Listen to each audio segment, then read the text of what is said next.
All right, this is the exclusive buyer agency agreement. It's formal, but like I told you in class, we won't really test you on the form numbers. So if you see those, they're there, they are there for reference. The important part is that this is the exclusive buyer agency agreement, and hopefully you'll remember why the word exclusive is important. So notice, as we said here at the top, as you enter into this agreement, there is a date. You'll just put in whatever today's date is. And then notice who this contract is between. It is between the buyer, and I would recommend as close as possible that you put the buyer's legal name in there. In my case, my name is Christopher Randolph Barnett. You don't have to put that whole thing in there. You could put Chris R. Barnett or something to that effect, and wife Lisa H. Barnett. But try to be as specific as possible with the buyers. And then notice, from a testable standpoint, we talk about who the contract is with.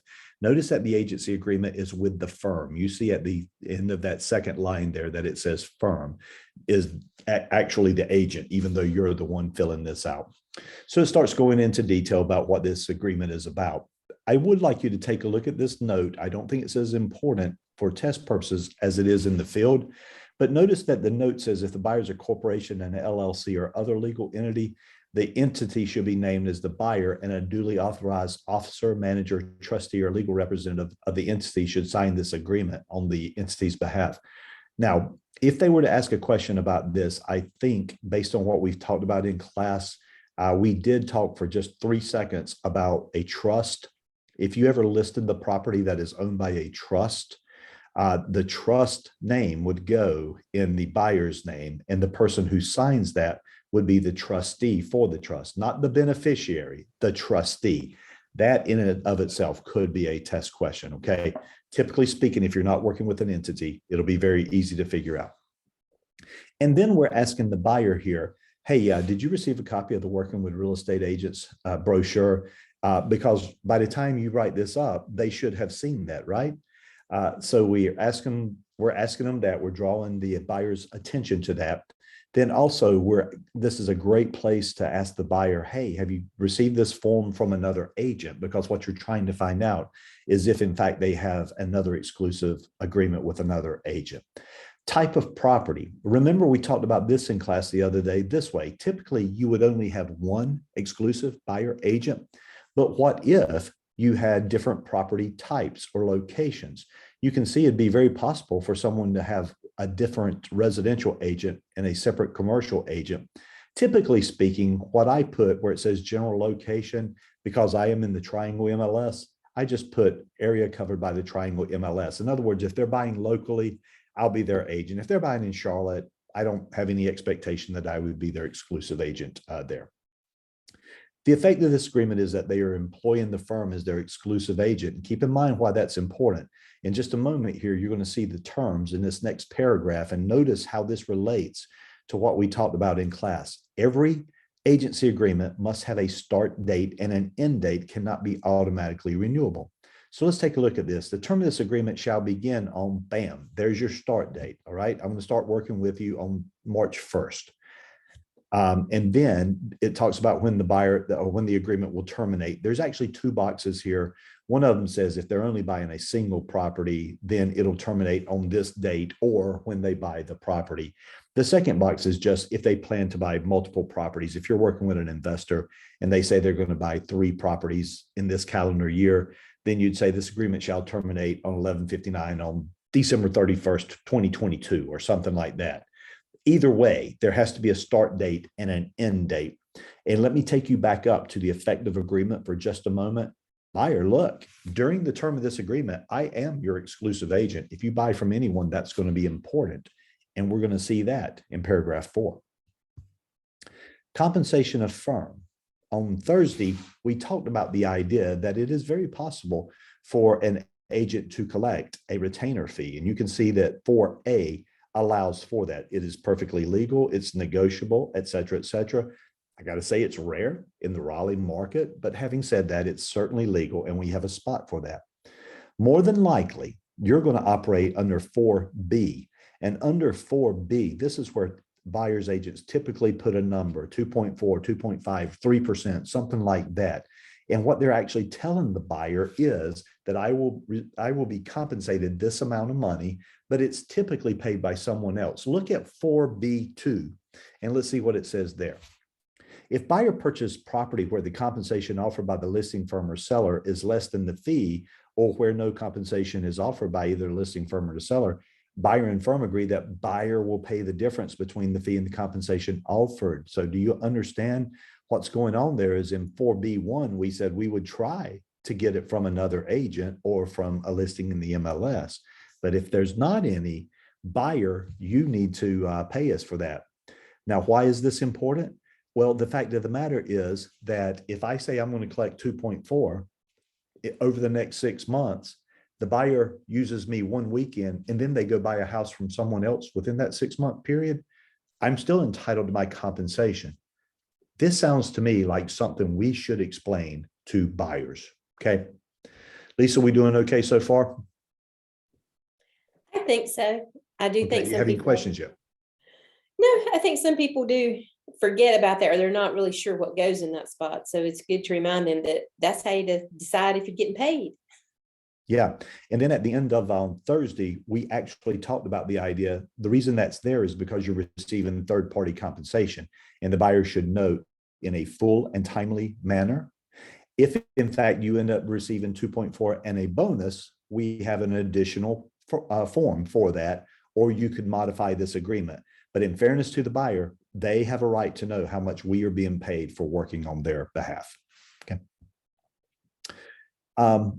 There's some other issues here where it talks about how the buyer earns compensation. And typically speaking, you're going to be paid a success fee. It's slightly more complicated than that, but for the most part, agents are going to receive a success fee, which means if they're buyer's agent, they got the buyer all the way to the closing line. You could go after a buyer who breaches a contract and ultimately never purchases the property. I will tell you that's a rare circumstance for that to happen. I do want to point out one thing here, even though it's not really important, it could show up as a test answer, or it could be one of the answers that's not correct that you just need to weed out. On Thursday's class, we talked about the idea of a protection period. Well, if you look at C2 on this page, there's a blank there. If within a certain number of days, I usually put 90 days after expiration of this agreement, buyer enters into a contract to acquire property introduced to the buyer during the term of this agreement, that I deserve to be compensated for that. And so that's that protection period clause that we talked about earlier in the class. There is one other thing here. I don't know that I want to, no, I think we're fine on that. The other paragraphs, a little bit of legal ease. And so if you have any questions about that, just let me know in class and I'll be prepared to address those. When we get down to another provision 5, and this is in fact the current version of the buyer agency agreement. So this is what you would be looking at for the next several months up to at least July 1st. Other potential buyers. This is where I'm telling the buyer, hey, look, buyer, you're exclusive to me, but I'm going to work with other buyers as well. And in fairness, they need to be aware that occasionally they might get interested in the exact same property. Well, we're telling them right here. And if I were you, I would highly recommend that if it ever came up, that I would talk to my buyer clients and ask them, are you comfortable with that, knowing that I'm working with 2 or 3 people making offers on this same house? Firm's duties, the firm does in fact have duties, and for the most part, I am going to be working in the buyer's best interest to help them find properties that meet their needs, to help them perform their actions under this agreement. But remember, I'm just a special agent, so I'm not going to be able to sign offers to purchase for them. I will refer them to resources such as inspectors and things like that. But for the most part, I'm a project manager. I'm helping them facilitate this.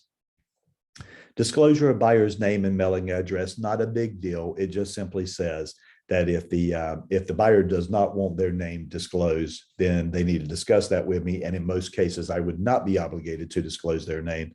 In the field, I would need you to ask your broker in charge about this. This is actually more tricky than what you believe it is. If someone wants to purchase property and not be identified, think about Walt Disney when he was buying up land in Orlando to create Disney World. Obviously, he didn't want buyers to know it was Walt Disney that was putting this money up. Then they would have tried to beat him up on price.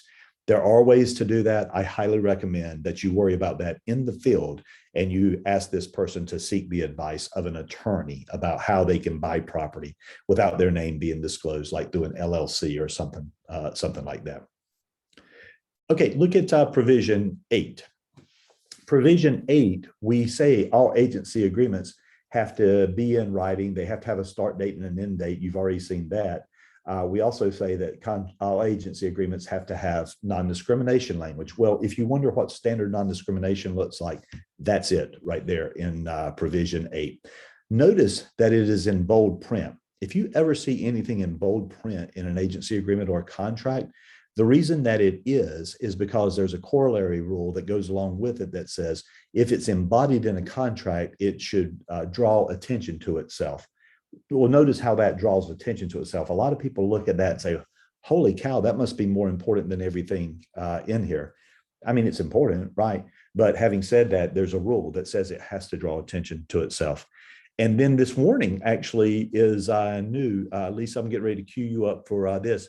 Have you ever heard of this where buyers write letters to sellers and the buyer, what we're telling the buyer here, because it's the buyer agency agreement is, dude, if you're thinking about doing this, you might want to not. Lisa, have you heard people that about buyers who write letters to sellers? Yes, buyer love letters and the commission. And I'm thinking the Realtor Association are like, no, it's a bad idea. Yeah, it's interesting. It's not actually illegal to do it, but Lisa's right. The commission, the Association of Realtors, and Fair Housing all frown upon these buyers' love letters because how simple would it be for you to slip up? We had a client not too long ago that actually sent a picture of themselves in front of a Christmas tree, and they were talking about where in the house the Christmas tree would go. Lisa, can you see anything that might be offensive about a Christmas tree? Well, if it's someone who doesn't celebrate Christmas. Yeah, it's it wouldn't offend me, but the fact of the matter is it could, and religion is a protected class under fair housing. And so from that standpoint, someone may make a decision to sell to them or to not sell to them based on that. So we're warning the buyers right here, let's not do that. Weirdly enough, it's not against the law. So if the buyer wants to send that love letter to the seller, I can't stop them because they're not asking for an illegal thing. I personally would not deliver it. I would have them just mail it to them or something like that if they chose to do it. Although I'm not going to go into detail on 9 and 10, I want you to understand that these paragraphs do exist. Notice that paragraph 9 is about buyer's duties. Well, remember, an agency agreement is a contract, right? It's between the buyer and the firm. Well, we told you what the firm's duties were a little bit earlier, and all contracts must be something for something. So in this particular case, the buyer has duties as well. Make yourself available for going out and showing properties, get qualified, examine properties only by appointments, work only with my firm since you have signed this, conduct due diligence on property in consultation with the firm. In other words, I'm your agent. You've promised these things to me. Stay involved or let me stay involved so that I can perform my duties on the property. And then notice as you go into paragraph 10, it talks about other professional advice. Hey, buyer, I am not an attorney. I am not an accountant. I am not a structural engineer. I'm not an HVAC technician. You may need these people, buyer. And if you do, you need to be prepared to pay for them. So that's what we're saying in 9 and 10. You have duties. And so be prepared to perform your acts according to this. And then notice that in provision 10, under provision 10, it also says, let's go ahead and give buyer a copy of the offer to purchase and contract, information about home inspections and the professional services disclosure. In other words, by doing this, what we're doing is we're preparing the buyer. Eventually, buyer, you're going to have to sign the offer to purchase and contract. If you have questions about home inspections, we have a form for that. And also the professional services disclosure and election form. That's where we we advise or refer people to the buyer. And then the buyer chooses to either accept or waive our referrals on those. That's what that's all about. Home warranty, not a big deal, certainly not for test purposes. However, on an individual basis, we're just asking the buyer here if they're interested in a home warranty. We might ask the seller for it. If the seller doesn't provide it, the buyer can certainly buy it. Not a big deal. Okay. Confidentiality of offers. All right. Clearly, this is going to be a test question. Are you ready for it? Here comes the test question. All right. Real estate agents in North Carolina must follow the following rule. Here's what the rule states. You cannot disclose the material terms of competing offers. Let me say that again. Real estate agents cannot disclose the terms of competing offers without the permission of the person who made the offer. So here's what that actually means. If there's a multiple offer situation, the seller should not go to all the buyers and say, hey, the highest bid is $180,000. If you can beat it, you can get it. No. The only way you can disclose the terms of competing offers is if the buyer gave you permission to do that. Well, I want you to think about that for just a second. Not testable. This part of it's not testable. The rule is clearly testable, okay? But no buyer in his right mind is going to give you permission to tell what he offered, knowing that you're going to go back and use it against him. So for the most part, agents are not allowed to disclose offers.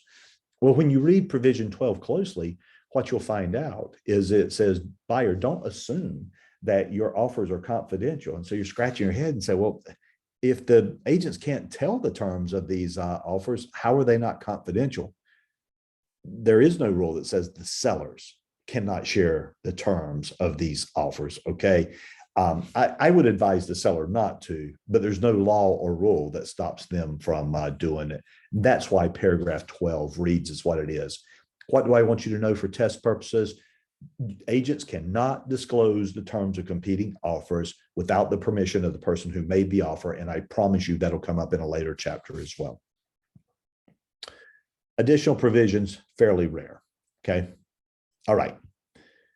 Dual agency is always embedded in the agency forms. In other words, I'm working with the buyer here. I'm trying to get the buyer to agree to agency.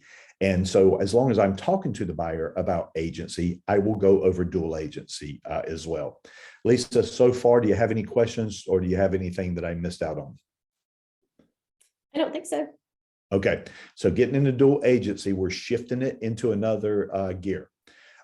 So what I often tell agents is if you want to study and understand dual agency, what I would do if I were you is I would just simply read this form. I think that's the absolute best way to study dual agency. The attorneys who drafted this did an excellent job of drafting this section. So here's what it does. Remember, we're talking to the buyer because this is the buyer agency agreement. Buyer understands the potential for dual agency. Hey, look, I have a large firm. The chance of dual agency arising is actually pretty good. And so what does that mean? Well, notice 14A, this is actually probably the most important part of this, disclosure of information. And this is the line I was talking to you about in class. In the event that the firm serves as a dual agent, buyer agrees that without permission from the party about whom the information pertains, the firm shall not disclose to the other party the following information. So let me slow down and make sure you understand what that says. I'm asking the buyer, hey, buyer, if I learn the following things about the seller, are you okay with me not disclosing those to you? Because remember, typically I disclose everything to the buyer. So the question that I asked in class earlier was simply this: how can you serve two masters simultaneously that have competing needs? And my answer is you can't. What you can do is you can ask their permission if it's okay. This is us asking the buyer here. Is it okay if dual agency arises that I don't share the following information? The buyer says, what information? Well, that's 1, 2, and 3. That a party may to agree to different terms than those that are being offered. In other words, the buyer offers 230. I knew that the seller would take 220. I still can't tell the buyer that. But the logic behind this is, had I not been in dual agency, I wouldn't have known it anyway, right? So anyway, that's what we're asking the buyer. This is the only complicated thing about dual agency, to be quite honest with you. I can't tell them their number 2 motivation, or I can't tell any confidential information about the party that they've asked to remain confidential unless I'm required by law. Once you set that aside, everything else about dual agency is relatively simple. What 14B is saying about dual agency is simply this: Unless dual agency arises, I'm just your exclusive agent, not a big deal. Okay. And then finally, the buyer's role. I often allude to this in class because buyer says, well, wait a minute, what did I lose if I decide to go with dual agency? I'd like for you to read C1 here. It's 14C1, the buyer's role. Should the firm become a dual agent, buyer understands and acknowledges that the buyer has the responsibility of making buyer's own decisions as to what terms are to be included in the purchase and sell agreement with a seller client of the firm. Do you understand what we're saying there? I can't negotiate on your behalf, but it actually sounds a lot better than saying I can't negotiate on your behalf. What I'm telling you, buyer, here's the downside of dual agency. You have to make your own decisions. Well, I bet you if you ask the buyer, they would probably say that they were capable of making their own decisions. So really, that's not as big a deal as most people make it out to be. And then we go a little bit further and simply saying, buyer, by the way, if you have concerns about dual agency, feel free to discuss this with your attorney.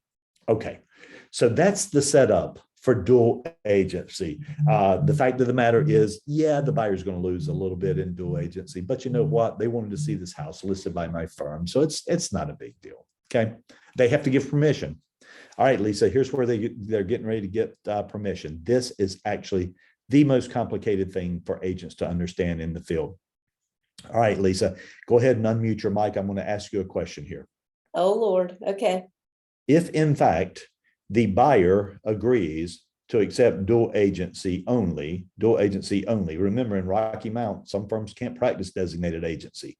So if he's going to accept dual agency, what line would he initial in this case? The right under D where buyer authorizes the firm to act as a dual agent representing both the buyer and the seller. Yeah, if the buyer's okay with you practicing dual agent, he will simply initial that first line, or if there's two people, those first two lines there. All right, Lisa, you're 100% so far, so let's keep trying. If in fact the buyer says, you know what, I've heard about that dual agency thing, I really don't see how it benefits me, so no, I will allow you to be my buyer's agent, but you can never be in dual agency. I won't accept it. Well, which line should he initial in that case? The one that's in the middle, desires exclusive representation at all times. Correct. If he will not accept dual agency, then he's always going to be exclusively represented. So he would initial that one. And that shows that the agent does not have the authority for dual agency. That could change. But if in fact it does change, it would have to be in writing, because remember, there's no such thing as oral dual agency if in fact you already have a written agency agreement. Okay. Do you want to go for the trifecta here? Do you think you can get the last one, Lisa? Sure, let me try. If it's a large firm, in my large firm, it is very common that in dual agency, we have one agent working for the buyer and a separate agent working for the seller. So we practice designated agency all the time. If a buyer gives us permission to practice designated agency, what line or lines should he initial to indicate that? They need the top one where you authorize the firm to act as a dual agent, and then you need the one where you select designated agent option. Okay, why would he have to initial both? Because designated agency is a form of dual agency. Bingo. Thank you. That is the correct answer. That's 100%. There'll be something a little bit special for you at the end of this. Well, probably there won't be, but anyway, we'll say they will. Notice in designated agency, you can't have designated agency without dual agency. This is going to be a test question, guys, and a test question is going to look something like this. They're going to make you believe that designated agency can be practiced between two separate firms. That is not possible, because the conditions for dual agency must exist for designated agency to ever even be an option. Okay. Seek more information for that when you get in the field, and hopefully your brokers in charge can tell you what the firm policy is. And then there, of course, it talks about designated agency as well, and gives you the rule in the note there. Dual agency compensation, I got to be honest with you, almost no agent in the field ever gets this right. But under dual agency compensation, the number that you put there is usually going to be a bigger number than 2.4%. And here's why. Usually if I have my agents filling it out, I tell them to put 6% there. And they say, 6%, come on, Chris, I'm not getting 6% in this transaction. Well, remember, we have a rule. We have a rule that says that buyers should be fully informed. They should be fully informed of how much the firm is making on their behalf. Well, if we have the listing and the buyer buys the property, technically the firm is making 6%. Now, I know that's probably going to be split up between two agents. I know that the seller is most likely paying that on the listing agreement. And I know that the buyer's agent probably is not going to get 6%. But the fact of the matter is the rule is full and timely and informed. And so, yep, in fact, the firm is getting the full 6%. And remember who the buyer agent was. The buyer agent was, in fact, the firm. So anyway, don't panic about that. I honestly don't even see a test question coming about that, but I will tell you all of my agents miss that when they send their paperwork into compliance. We often have to kick that back. Mediation, before you guys start suing each other, if you wouldn't mind, go to mediation and see if we can work things out that way.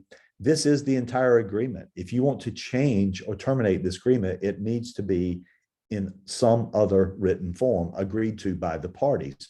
Now, in regards to termination, obviously, if it hits the end date, then it would terminate that way. But remember the test question I talked to you about in regards to the buyer agency agreement. It went like this. Does the buyer have a legal right to unilaterally terminate this agreement? And the answer is no. Now, keep in mind, it's a different question than what you think it is. If somebody asked me, can the buyer terminate this agreement? Well, okay, yeah, the buyer can terminate the agreement. But notice what I added. Does the buyer have any legal right to unilaterally terminate this agreement? So the buyer can fire me if he wants to, but it doesn't change the fact that I would still be entitled to compensation as on 4B on the contract on page 1. So that's what I'm trying to get across to you there. This is the entire agreement. If there are going to be changes, terminations, they need to be signed by both parties. Surveillance, by the way, buyers, we won't spend a lot of time on this. It's not relevant for test purposes. But if you ever go and look at a house these days, you need to assume that you're on video. Okay. Every seller today is videoing you from the time that you come into the house. I don't think this will be a test question, but it is actually illegal in North Carolina to record someone's voice without their permission, but you can record their person without their permission. Now, to say it's illegal not to record someone's voice is naive. I promise you, every seller out there is recording not only your person, but also your voice as well. Just know that when you're inside a house. Photographs and videos, be careful about this in the field, not testable, not too concerned about that, but be careful about the way you use other person's videos and pictures. And also be careful about the pictures that you take, because the fact of the matter is you don't want to get anybody's personal stuff in there any more than you have to. However, if it is in fact in plain view and the buyer wants to take a picture of it, so if the buyer likes the sofa and wants to take a picture of a sofa, that's probably fine. If the buyer wants to open up somebody's buyer medicine cabinet and take a picture, that is not okay. That's not plain view. All right. So these are just important in the field, not important for test purposes. Wire fraud. Can you tell that we believe that wire fraud is a big, big deal?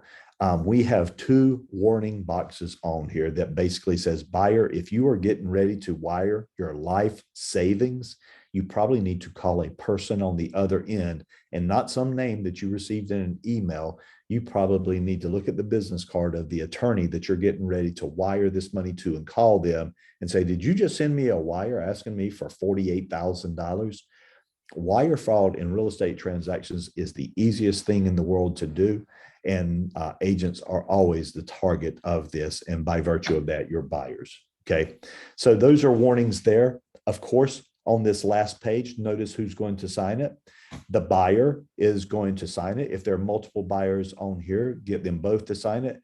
If there are more than 2, you can actually attach in a document to have multiple buyers on there. It's a little bit rare in the buyer's circumstance. And then also notice, of course, there's a spot for an entity buyer as well. So if you're working with a trust or an LLC, corporation, et cetera, then in fact, you would have the appropriate person for that entity sign at this spot. Continuing forward, notice that we, as the agent, will also sign this form. But notice what it says. We're going to print in the firm's name. Why are we printing in the firm's name? Because the firm is the agent. But then notice that the individual agent is signing. So you're signing this form. Remember, with the firm, you are a general agent of the firm. You're a special agent of the buyer, but you're a general agent on the firm. So you are given permission to sign this on behalf of the firm. And then notice right there, it says your individual license number. Why? Because there's a real estate commission rule that says so. All agency agreements must be in writing. All agency agreements must have a start and an end date. Agency agreements cannot automatically renew. It must have standard non-discrimination language, and they must have your license number, the 5 immutable rules of agency agreements. So Lisa, how did we do in going over the buyer agency agreement? Good, I think. Okay, and could you relate it back to the topics that we talked about for test purposes? The rules of agency agreements, did you see all of them in there? I believe so. We had the begin date, we had the end date, the non-discrimination Was in bold print, information I right? saw, Mhm. and the license number. And I'm sorry, the last one was that? Automatically renewable. You would not have Automatically seen that. renewable. It's just Yep, not but it did have an automatically end date, so it's not renewable. automatically renewable. Very good on that. And then in regards to confidentiality of agreements, do you remember what we said about confidentiality of offered purchasing contract? You cannot share the terms of an offer with anyone else, with your seller, obviously, but not with anyone else unless the person making the offer says you can share it. That's Is that what right. you're That's right. talking This about? is the buyer agency agreement. So it doesn't come up that much on this side. Yeah. We're just warning the buyer that the sellers may share the information, but we as agents, we absolutely cannot, because there's a rule that says we cannot do it. My point on asking Lisa those questions is, how do you read an agency agreement? Not to memorize it. Clearly, it's not your job to memorize it. It's to relate it back to something we talked about in class. So that's your notes on that. Anything you'd like to add before I cut us off on that, Lisa? No. All right, well done.